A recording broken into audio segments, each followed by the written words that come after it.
Hello friends, in this video I will show you how to change units from centimeter to pixels in Photoshop.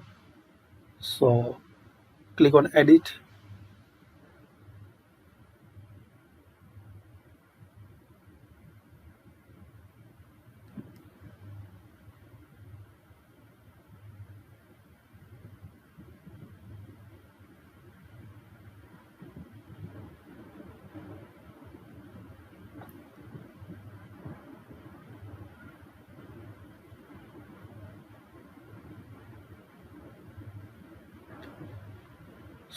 edit, then preferences.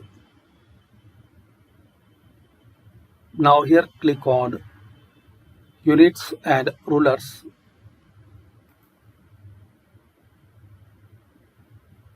Now here you can change like units.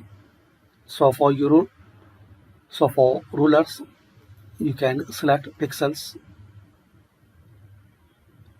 Type you can select pixels, points or mm.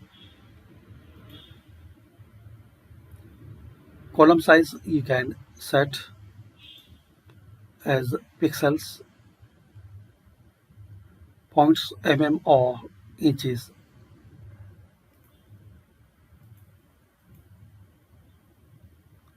Then click on OK. So this is the way guys you can change cm to pixels in Photoshop. Thanks for watching.